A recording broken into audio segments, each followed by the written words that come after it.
Hello and welcome to Cloudforest Vibes. My name's Bobby, and this is how I grow orchids and carnivorous plants.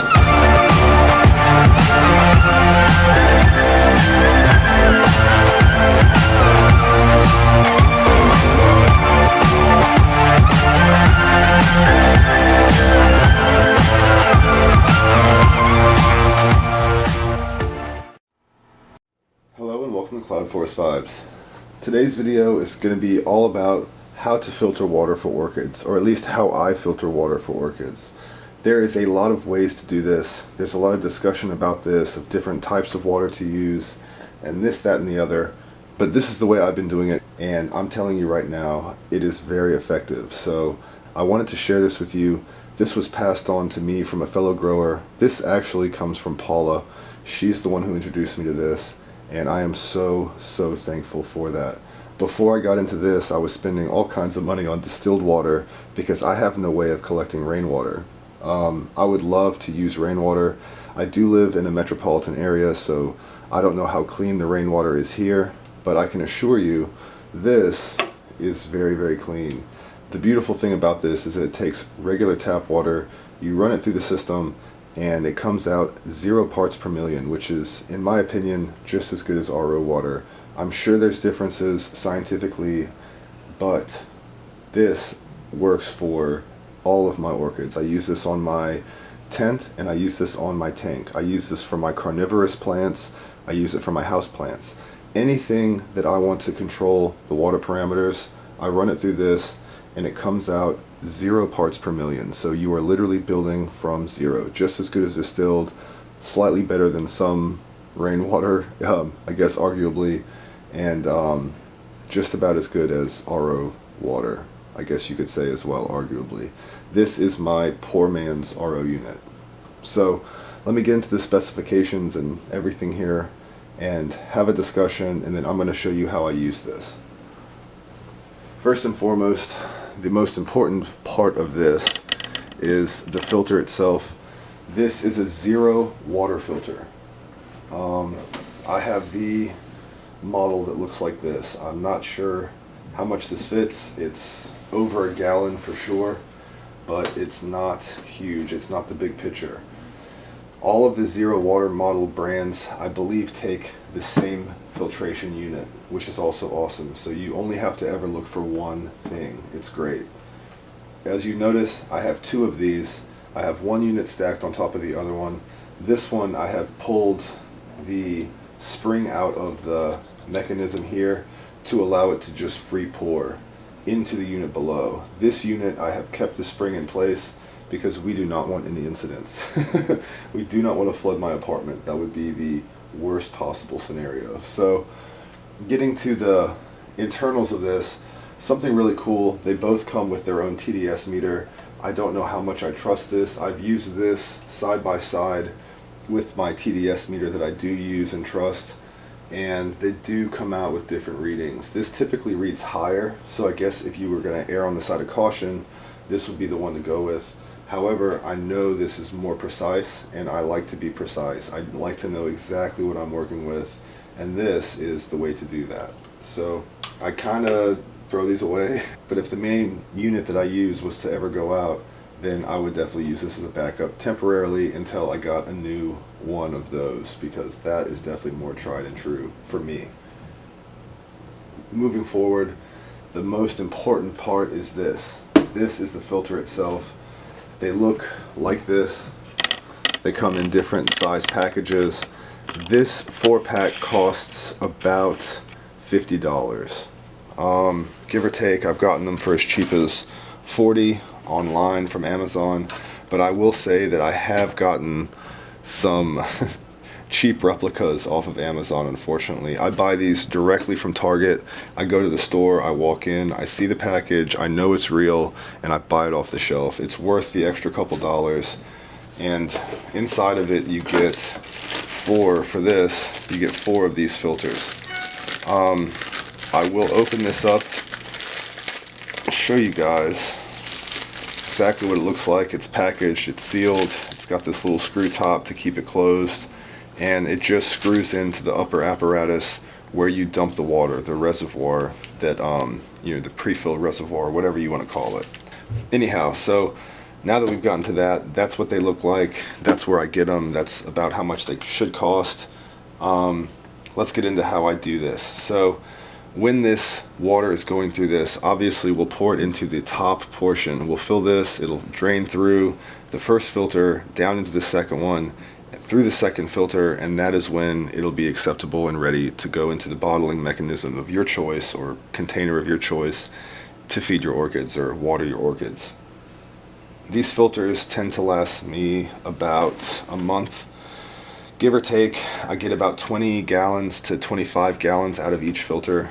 Once it's up here, I should say. I get plenty more than that, but I get 20-25 gallons out of this filter once I move it up to this stage of the filtration from my tap water. My tap water tests out between 180 and 200 parts per million, and I'm sure if you have better quality water, they will last longer, but that's just how long they last for me. Once I notice that the pH starts to drop and I get a TDS in this upper bucket, once the water is passed through this filter and collected, of a TDS, let's say, of 3 to 6 parts per million, and a pH that starts to drop below 5.8, I will make sure to change this filter out, because that is when it's time. When I change these filters out, the top one will get unscrewed and go directly in the trash.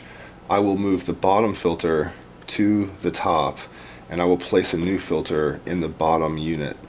That's how I've been doing it. That's how I was instructed to do it by Paula, and let me tell you, so far it's worked like a charm. It has been a great system. I mean that.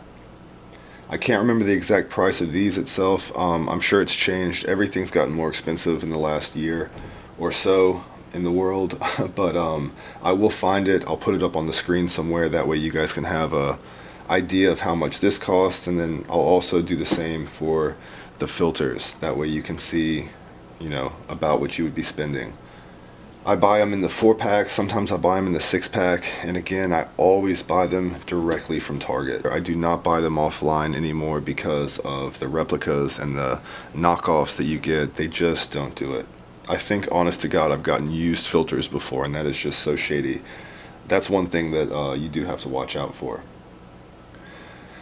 So, my system, I fill up a whole bunch of gallon jugs. I know it's probably not the preferred way for most people. It takes up space, it takes up a whole bunch of time, and it is slightly inconvenient, but it is my system, and it's just the way that I do it. I do it mainly because of my back. I don't like to lift a big heavy jug up to pour it in this, and once it's down there, I don't want to lift a jug full of 5 to 8 gallons of water, 10 gallons. It's just too much to move around my apartment. This is an easy way, and when they're in the gallon jugs, all I have to do is grab a gallon. I can add whatever supplement, nutrient, fertilizer, whatever I want to that gallon in an exact dose. I know just about how much I need every time.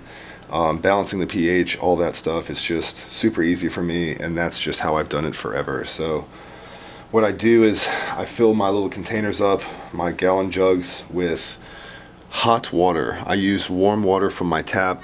I let it sit for 36 hours or so, 48 hours, 24 to 48, let's just say. And that way the chlorine, the chloramines, all that stuff will gas off naturally, and the hot steamy water helps speed the process along just a bit. Once I feel comfortable that all that has gassed off naturally, I will start to take these and I will dump them through the first unit up top. It will filter through down into the second unit, filter through again, collect here, and I collect it from that point and use it for whatever I'm going to use it for. Again, this has been a foolproof system for a long time, and it's just this simple. So I've already got some water running through there. Michael, disclaimer, there's going to be trickling noises, so you might want to use the restroom now. Sorry guys, that was based off of a comment. Anyhow, so from here, we just pour it in the top, and it's just that simple. I have this on a high table. I have a high top table, and my gallon jug just goes underneath. Once it's ready, hopefully you can see that down there, and I fill up the same gallon jugs that I use to fill the machines up with the water that's filtered, and that is how I collect it. So as you see, this one's labeled H2O. That means that last time this was just clean water. I probably used it to flush or just to mist, and that's how I do it. I use all of the gallon jugs the same way, whether I'm dosing with MSU fertilizer, kelp, CalMag, Cal nitrate, anything. They all get filled the same way, and I just add my nutrients directly to this before I fill them up with clean water, or tap water, whatever, to run through this. I make sure I rinse them out really good so there's no precipitate or anything like that, or residual fertilizers in here, and then I just start the process over again. If I spend all my time filtering water, I can probably do all 20 gallons in about a day, day and a half. But typically what I do is I just keep them filled, I keep them ready to run through the filter, and if I use one and empty it, I fill it back up, and I just keep them constantly in rotation. I usually filter about 5-6 gallons a day, so probably a similar rate as a lot of RO units if you're gonna stay on top of them or within your means of collection, I guess. But again, it's just been a great method for me, and I'm so appreciative of having this. So if you guys want a really great way to make a whole lot of really clean water for your orchids for a relatively inexpensive price over a long term, this is my recommended way of doing it. I don't have the resources in my apartment to set up an RO unit, and the waste water off an RO unit kind of makes me gag a little bit. I think it's far more wasteful than this in a way. I'm sure you get much better water from it, but all the wastewater from it just kind of makes me upset. I guess you could water a garden outdoors or something like that, but for me it would just be going down the drain, which I think is not a good thing. So having that said, zero water, the double filtration method, it is fantastic. If you really wanted to go crazy, I guess you could put another unit on top of this and do the same thing and have a triple filtration, but each of these filters has 5 stages of filtration. So this water is going through 10 stages of filtration by the time it hits this, its final collection point, and you're going to get to use it. Let's see, I don't really know what else I can say about that, but again, I really wanted to share this with you guys. Again, when I got into growing and I was trying to learn the ropes a few years ago, Paula was one of my first friends in the orchid community, and this is something that she passed on to me when I was going through struggles and buying distilled water and trying to figure out what to do as my collection started to expand. So this has been a real lifesaver. I owe her so much for being able to share this with me, and I want to be able to share this with a lot of you guys, because if you guys are ever wondering how I do it, how I water all these orchids, and what water I'm using, this is it. I use Washington DC metropolitan area tap water, and I run it through 2 zero water filters, and I come out with brilliant water. If you guys are doubting any of what I'm telling you right now, then I will show you. Let's go ahead and zoom in on this guy here. But after 2 stages of filtration, we have an LCD screen that you can't read. Let me go ahead and readjust this, guys. I'll be right back. So same LCD screen you can't read, same jug, and I'm gonna go ahead and stick this in here, prop it up. We'll go ahead and zoom in so you don't call me a liar. I don't know if you can see that or not. It is kind of tough to read on camera, but that, my friends, is 0 parts per million. Like I said, if you're starting from an absolute blank slate when you're watering your orchids and you're able to give them exactly what you want nutrient wise all the time, you're going to be better off, and that is exactly why I use this system. So again, that's my video for today, guys. Thank you so much for joining me. I hope this helps some of you guys. I hope you guys enjoy it as much as I enjoy producing this content for you guys. Watering and feeding and all that, that's a huge topic of discussion. Some people like to talk about it, some people don't, and I'm kind of in the middle, I guess. I don't like to tell people what to do, but I do love to share what I do with you guys in case it might suit you. So that's what this is all about, trying to help all you guys and help you expand your minds into different ways of growing and making things happen. Again, I live in an apartment, so space is limited. and time is limited. I work a lot, everything that goes with that kind of lifestyle in the city area. So I have this. This has been a godsend to me. It's readily available. I don't have to worry about filter media and this and that going out. It is always available online at target.com, or always available at the store in person, so I do not ever have to worry anymore. It's been fantastic. I cannot preach that enough. Thank you so much again. Please stay safe and happy growing.